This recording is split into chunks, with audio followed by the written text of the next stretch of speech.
Você já entrou numa casa linda, decorada com tudo que as revistas dizem que é bonito, mas sentiu um vazio? Não no ambiente. Em você? Um silêncio desconfortável, como se aquela perfeição tivesse algo de falso, como se a beleza estivesse fora de lugar. Porque o lugar não tinha alma.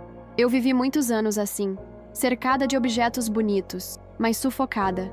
Eram quadros sem significado, roupas que nunca usava, utensílios duplicados, comprados por impulso e, mais do que isso, decisões acumuladas. Um acúmulo que não era só físico, era emocional, mental, quase espiritual. Foi numa manhã comum, uma daquelas que a gente nem lembra do que vestiu, que tudo mudou. A luz entrou pela janela e iluminou não o que eu tinha, mas o que estava faltando: espaço. Eu não precisava de mais uma prateleira. Eu precisava de silêncio, de tempo, de clareza, de mim. Foi aí que comecei a estudar o minimalismo japonês. Não aquele estético, cheio de ângulos perfeitos no Pinterest, mas o real, o cultural, o que nasce do cotidiano japonês, dos templos silenciosos, das avós que dobram lençóis como quem dobra o tempo, das casas onde cada objeto tem alma e função. Lá, menos não é só mais, é melhor. Menos é presença. Hoje eu quero te convidar a entrar nesse mundo comigo. Um mundo onde a casa respira, o tempo desacelera e cada objeto conta uma história. Vou te mostrar 10 lições poderosas do minimalismo japonês que transformaram minha forma de viver e que podem transformar a sua também. Cada uma delas traz não apenas um conceito, mas uma aplicação prática. Não é sobre filosofia inalcançável, é sobre o que você pode começar ainda hoje, ao terminar este vídeo. Fique até o fim, porque a última lição não é só uma ideia, é um ritual simples, silencioso e quase secreto, que você pode fazer agora mesmo, e que pode mudar sua casa, ou sua alma. E sim, talvez você pense, esse vídeo é sobre mim. E eu te digo, é mesmo. Se isso tocou você de alguma forma, curta agora. Curta não por algoritmo, mas para lembrar. Eu quero menos ruído, mais clareza. Comente um simples ponto para dizer: eu já sou, ou quero ser, parte dessa comunidade que vive com intenção. Inscreva-se, porque esse é só o primeiro passo. E compartilhe com alguém que vive cansado de uma casa cheia e de um coração esgotado. Vamos juntas transformar a forma como ocupamos o espaço, o tempo e a vida. A primeira lição do minimalismo japonês que transformou minha vida se chama danshari. Parece só uma palavra diferente, mas é um convite radical à liberdade. Dan, recusar o que não precisa. Sha, descartar o que já não serve. Ri, se livrar do apego. Mas danshari é mais do que jogar fora. É um gesto interno. É quando você olha para algo e diz com coragem: isso não representa mais quem eu sou. E isso vale para um vestido, para um objeto decorativo, mas também para compromissos, relacionamentos, até memórias. Não é destruição, é resgate. No Japão, há quem pratique danshari como um ritual anual. Escolhem um fim de semana e, em silêncio, observam tudo o que carregaram até ali. Nada é tirado com raiva. Tudo é olhado com gratidão. E só o que vibra com o momento presente fica. Eu comecei com uma caixa. Uma simples caixa no chão da sala. Entrei no armário e peguei apenas o que causava uma sensação leve de incômodo. A blusa que pinicava. A calça que me lembrava um dia ruim. A bolsa cara, mas que pesava o ombro e a consciência. Um a um, eu colocava dentro da caixa e repetia em voz baixa: obrigada, mas não mais. Você pode começar assim também. Uma caixa, um canto, um objeto de cada vez. Porque danshari não é uma corrida. É um gesto de afeto com você mesma. E não se trata de viver com o mínimo, mas com o essencial. O que sustenta quem você está se tornando. O curioso é o que acontece depois. A casa muda de cheiro. O corpo respira diferente. Até o som da sua voz parece ecoar mais leve. E a mente, a mente, fica com mais espaço para o que importa. Pensar, sentir, criar. Danshari, no fundo, faxina é uma existencial. Uma cliente me contou que, ao praticar danshari, descobriu que a bagunça da casa era o espelho da bagunça interna. Quando organizou fora, algo por dentro também se organizou. Ela disse: me senti pela primeira vez dona da minha própria vida. É isso. Danshari é sobre autoria, sobre escolher o que fica na sua casa, na sua agenda, na sua alma. E hoje, talvez, você precise escolher. Talvez uma parte sua esteja pedindo silêncio, leveza, espaço. Então, escute isso. Você pode começar agora. Pegue uma caixa e se pergunte: isso ainda me representa? Se a resposta for não, agradeça e libere. No próximo tópico, vamos falar de algo invisível, mas que muda tudo: o espaço entre as coisas. O silêncio que transforma. E sim, ele também tem nome e filosofia própria no Japão. Existe algo invisível que transforma qualquer espaço comum em sagrado. Não é um objeto, nem uma decoração cara. É o espaço entre as coisas. No Japão, isso tem nome: Ma.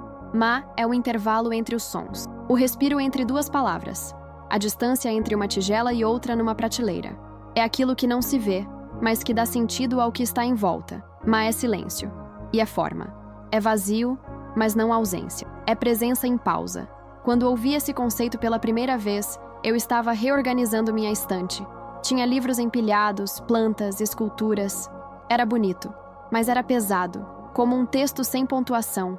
E aí, como num gesto quase instintivo, comecei a retirar, um a um, até que sobrou apenas um vaso e 3 livros.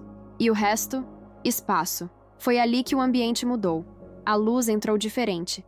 A respiração desacelerou. Era como se minha casa finalmente pudesse respirar. No Ocidente, temos pavor do vazio. Preenchemos tudo. Cada parede, cada prateleira, cada minuto do dia.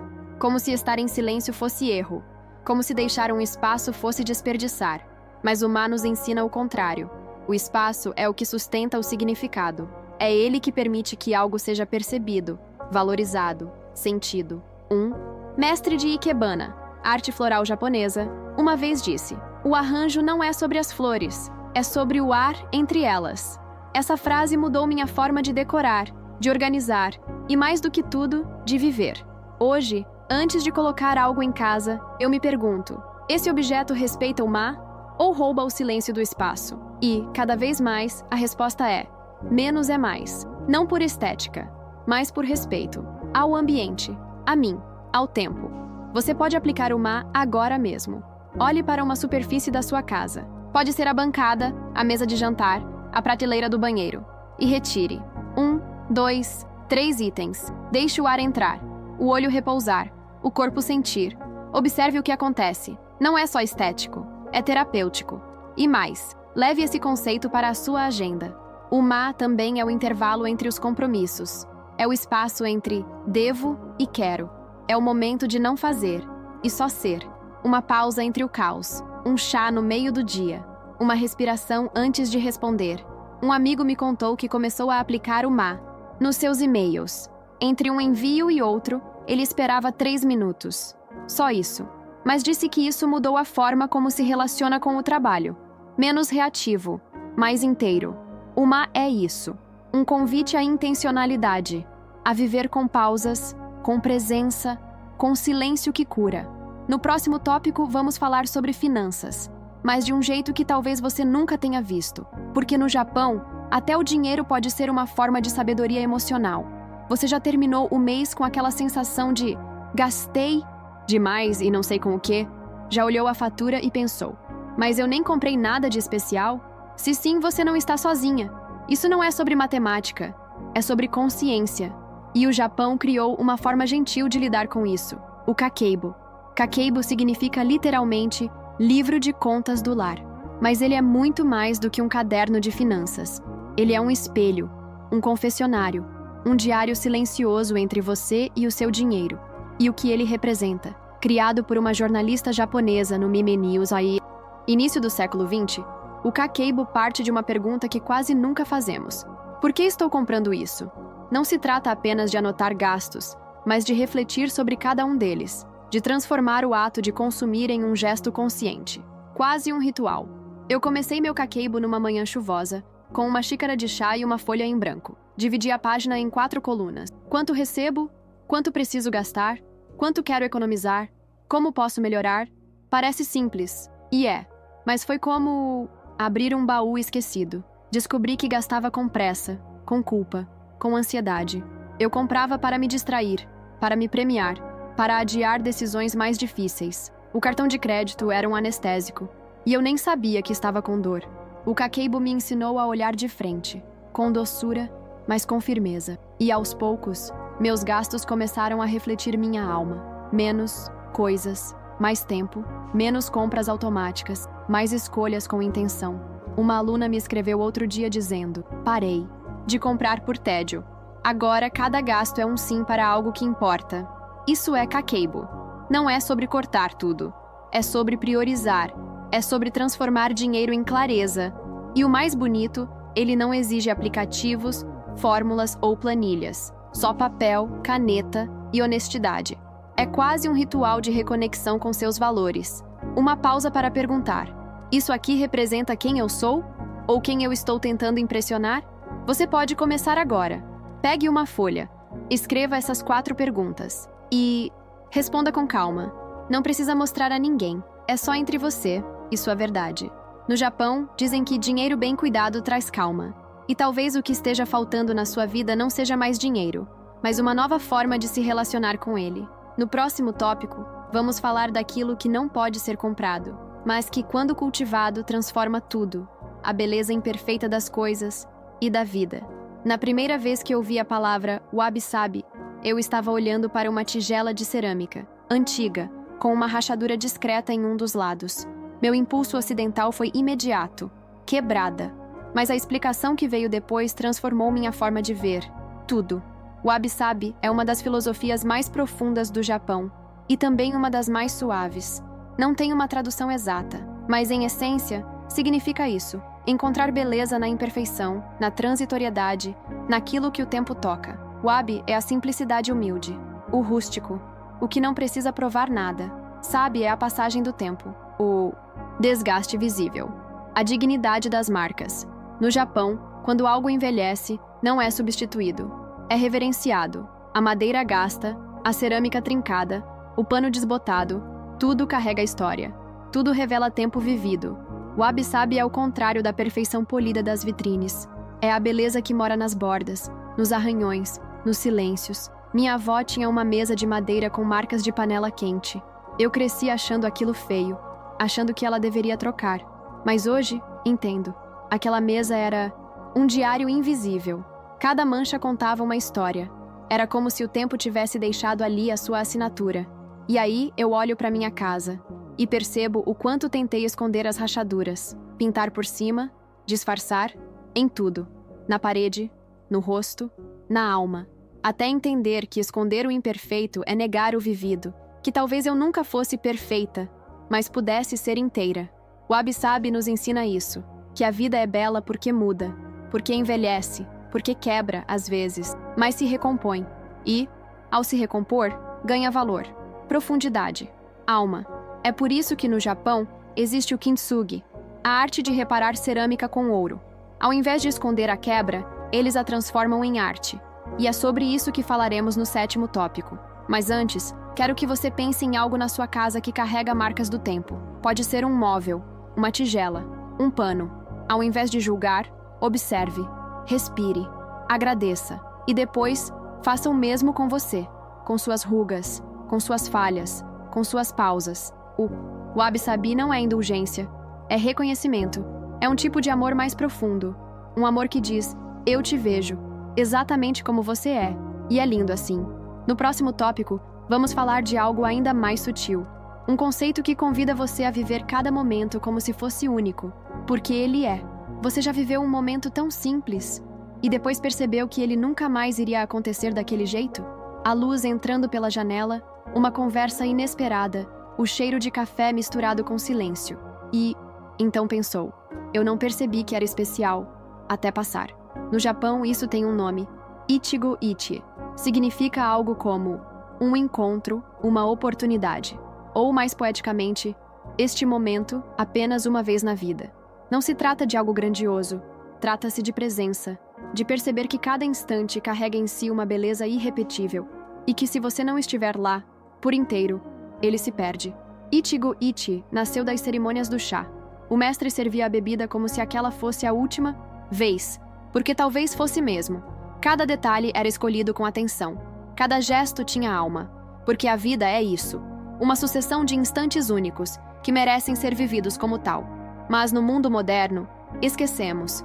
Estamos sempre correndo, pensando no próximo compromisso, no próximo vídeo, Na próxima mensagem, o presente vira só uma ponte para o futuro, e o agora se torna um lugar de passagem, e não de permanência. Eu vivi assim por anos, até que um dia minha filha me pediu para brincar, enquanto eu estava organizando a casa. Eu disse, já vou, e não fui. Quando percebi, ela estava dormindo. Aquela chance se foi, e eu chorei, porque percebi que não é o tempo que falta, é a atenção que escapa. Ichigo Ichi me ensinou a estar inteira, ao servir o chá, ao ouvir alguém, ao respirar, ao lavar um prato. Nada precisa ser extraordinário, só presente. Quando vivemos com essa consciência, até os gestos mais rotineiros ganham profundidade. O banho vira rito, a comida vira gratidão, a pausa vira poesia. Hoje, todos os dias, tento viver pelo menos um momento com Ichigo Ichi. Pode ser olhar nos olhos de alguém, pode ser escrever à mão, pode ser preparar o almoço sem música, sem distração, só com presença. Você pode começar agora. Feche os olhos por um instante, respire, sinta onde está, olhe ao redor. Há algo aí, talvez pequeno, que nunca mais será exatamente assim. Perceba e agradeça, porque esse instante é único, e você também. No próximo tópico, vamos sair da casa e ir para fora, porque a natureza também nos cura. E o Japão tem um nome para isso, Shinrin-yoku, o banho de floresta. Você se lembra da última vez em que caminhou por um bosque?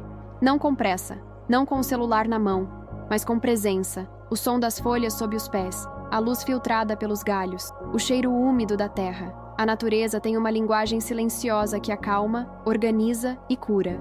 E os japoneses têm uma palavra para essa experiência, Shinrin-yoku. Traduzido literalmente, significa banho de floresta.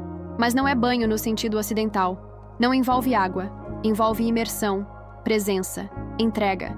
É entrar na natureza com a alma aberta e deixar que ela toque aquilo que em você está fragmentado, acelerado ou cansado. O conceito nasceu no Japão nos anos 80, quando médicos perceberam que pessoas que caminhavam entre árvores regularmente apresentavam menores níveis de estresse, pressão arterial equilibrada e mais clareza mental. Era como se a floresta tivesse o poder de recalibrar o corpo e a mente. Mas Shinrin-yoku não exige floresta, exige intenção. Você pode praticar num parque da cidade, num quintal, à sombra de uma árvore solitária. O que importa é estar ali, inteiro. Não se trata de fazer trilha. É o oposto de atividade. É o antídoto da produtividade. É estar, e só estar. Eu comecei a praticar Shinrin-yoku num pequeno parque perto de casa. Ironicamente, eu passava por ele todos os dias sem vê-lo. Um dia sentei num banco e decidi apenas observar o balançar de um galho, a dança de uma folha no ar, o som de um pássaro distante. Foram 17 minutos, e quando voltei, era como se tivesse dormido bem pela primeira vez em semanas. Uma seguidora me escreveu algo que nunca esqueci.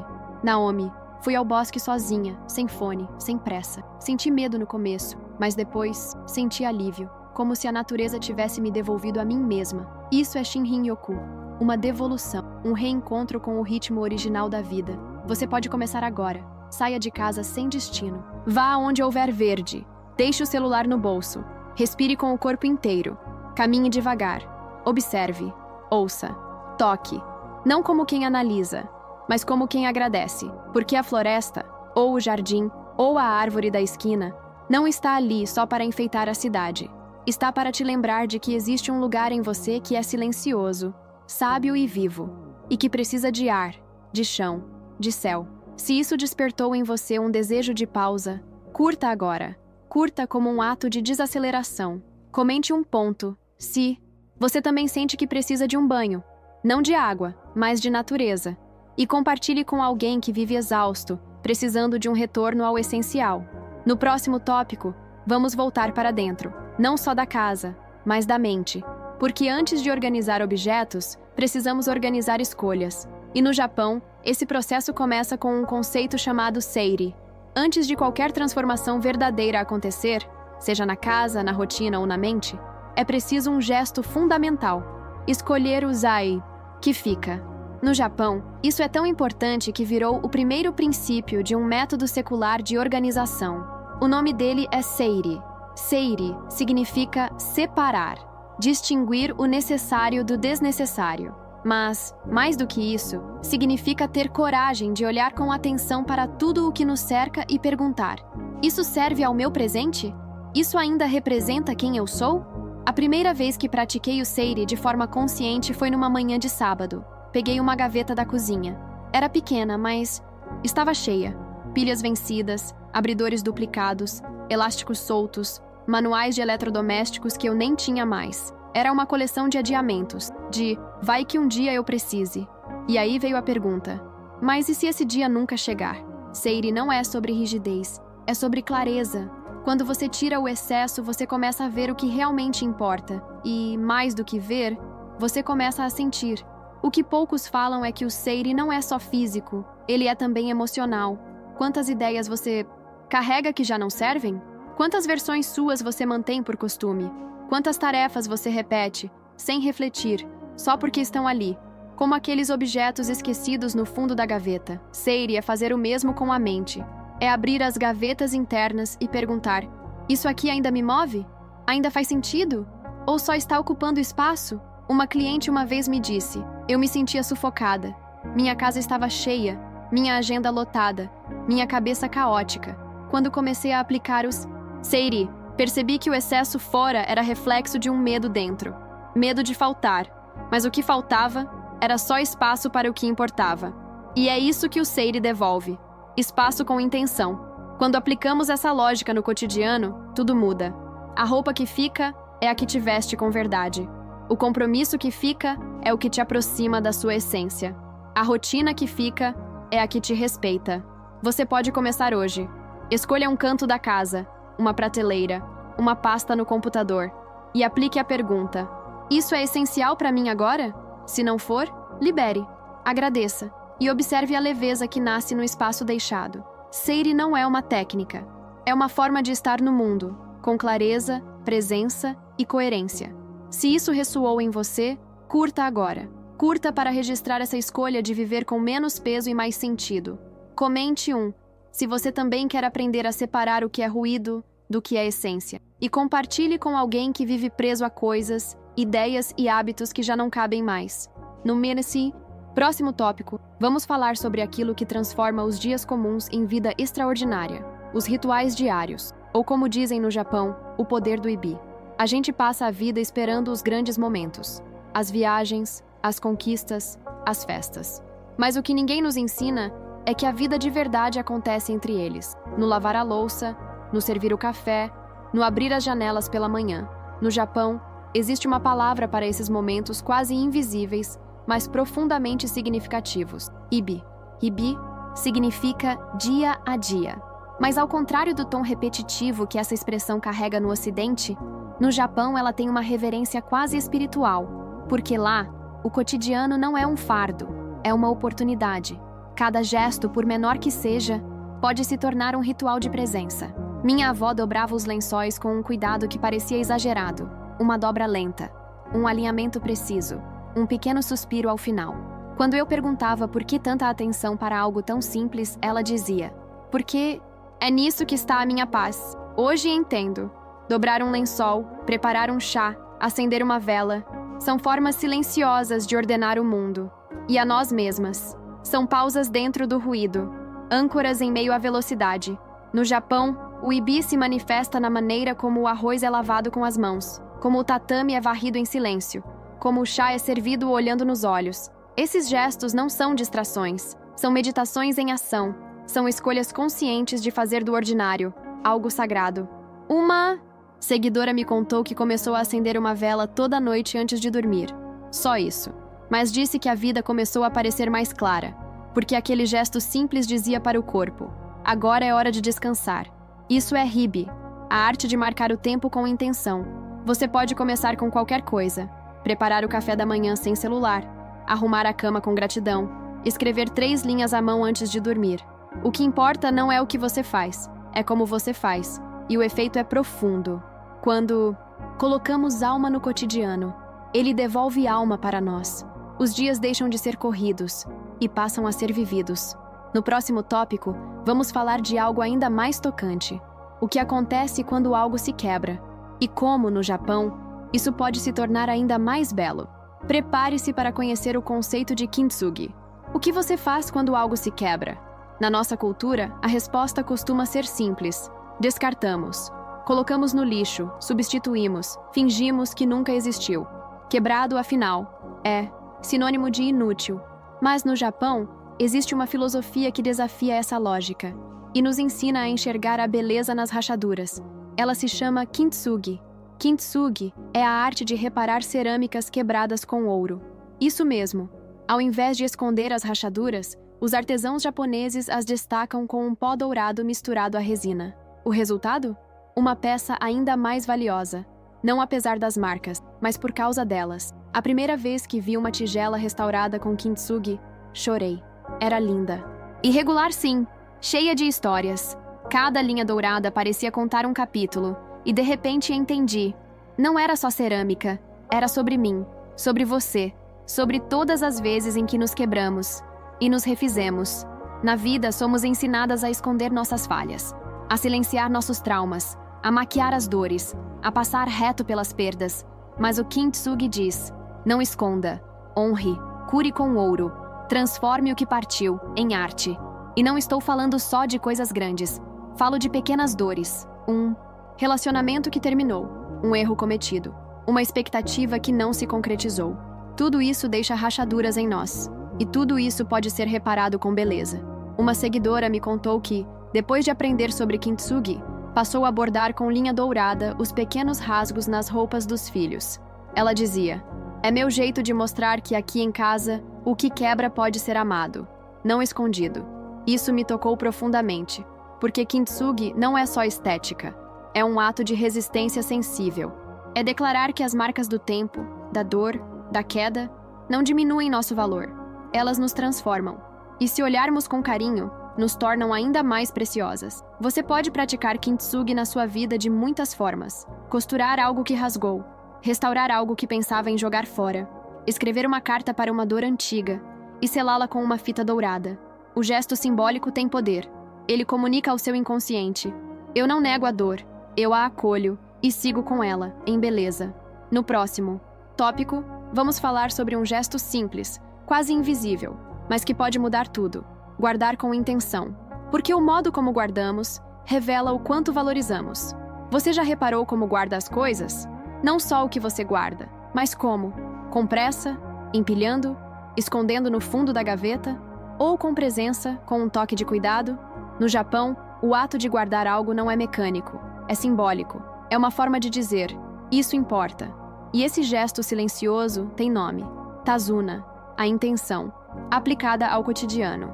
No Ocidente, aprendemos a guardar como quem esconde. Guardar significa tirar da vista, acumular. Mas no Japão, guardar é como um pequeno ritual de respeito. Cada peça dobrada tem seu lugar. Cada objeto limpo antes de ser guardado. Cada gesto é memória. Minha avó guardava os lençóis como se estivesse cuidando de relíquias. Era sempre depois do almoço. Ela passava a mão por cima, retirava um fiapo invisível, dobrava com precisão e colocava no armário com um suspiro. Leve. Eu, criança, achava exagero. Hoje, adulta, entendo. Ela estava dizendo ao tempo: eu honro o que me serve com dignidade. E se a gente começasse a fazer isso também? Guardar um casaco não como quem joga, mas como quem agradece pela proteção. Guardar uma louça lavada com o cuidado de quem sabe que o alimento não é garantido. Guardar fotos não como acúmulo nostálgico, mas como quem revisita a própria história. Esse tipo de guardar muda tudo. Ele organiza mais do que a casa. Organiza o olhar. Traz presença para o gesto. E revela um princípio central do minimalismo japonês: qualidade no vínculo. Porque, no fundo, a forma como guardamos algo revela o valor que damos àquilo. Um prato empilhado com raiva carrega energia. Uma blusa dobrada com carinho também. E quando começamos a guardar com presença, algo curioso acontece. Guardamos também nossas emoções com mais gentileza. Uma cliente me contou que começou a dobrar suas roupas todas as noites antes de dormir. Nada demais. Mas aquilo virou um momento de silêncio, de transição. E, segundo ela, sua insônia melhorou. Porque o corpo sentia que estava sendo cuidado, sem pressa, sem cobrança. Você pode começar hoje. Escolha algo simples, uma peça de roupa, um objeto querido. Ao guardá-lo, respire, toque com calma, agradeça se quiser. e perceba como, nesse gesto pequeno, há uma chance de reverenciar a vida. No próximo e último tópico, vou te guiar por um ritual de encerramento, tão simples quanto poderoso. Uma prática de 5 minutos para aplicar tudo o que vimos até aqui, e que pode mudar a sua relação com o espaço e com você mesma. Chegamos ao fim deste caminho, e talvez, depois de tantos conceitos, histórias e imagens, o que reste seja o mais simples e o mais transformador: o vazio. No Japão, o vazio não é ausência, é convite, é preparação, é o espaço sagrado onde algo novo pode nascer. E não há melhor lugar para entender isso do que na mesa da sua casa. Durante muito tempo, minha mesa era um campo de batalha, pilhas de papéis, bolsas largadas, copos esquecidos, chaves, contas. Era o reflexo da minha mente, a mesa sempre cheia, e eu sempre esgotada. Um dia, depois de estudar sobre o conceito de Ma e a estética do espaço entre as coisas, decidi fazer um experimento. Esvaziei completamente a mesa, retirei tudo, limpei com calma e deixei ali apenas uma vela apagada. E esperei. Algo em mim se acalmou, como se o silêncio daquela superfície me desse permissão para respirar, para existir sem urgência. No dia seguinte, voltei a fazer isso, e no outro. E então, sem perceber, nasceu um ritual. Toda noite minha mesa dorme vazia, e toda manhã me acolhe com clareza. Esse gesto é o que quero te convidar a fazer agora. Um ritual, simples, silencioso, mas poderoso. 1. Escolha uma superfície da sua casa. Pode ser a mesa, a escrivaninha, uma prateleira. 2. Retire tudo, devagar, com atenção. 3. Limpe com carinho, como quem encerra um ciclo. 4. Deixe apenas um objeto simbólico. Uma vela, uma pedra, uma tigela, algo que represente o espaço que você quer criar. E então, fique ali, por 2 minutos, sem fazer nada. Apenas esteja, respire, ouça, perceba. Você acabou de criar um espaço de paz, um lugar onde o excesso não entra, onde o tempo desacelera, onde a vida respira. E o mais bonito, você pode repetir isso sempre que quiser, toda semana, todo dia, ou só quando precisar lembrar que menos é liberdade. Esse é o ponto de chegada e o ponto de partida, porque o minimalismo japonês não termina num vídeo. Ele começa no gesto, no pequeno hábito, no silêncio intencional. Se você chegou até aqui, com o coração aberto, com a mente em respiro, eu te agradeço, profundamente, por confiar, por ouvir, por sentir. Curta este vídeo se ele te tocou. Curta não por algoritmo, mas por reconhecimento, por você. Comente simples. Essa é a nossa senha secreta para quem percorreu esse caminho até o fim. Compartilhe com alguém que você ama, porque o mais bonito do que aprendemos é compartilhar o espaço que abrimos. E lembre-se, a vida que você quer pode começar agora, com uma superfície vazia e um coração cheio de intenção.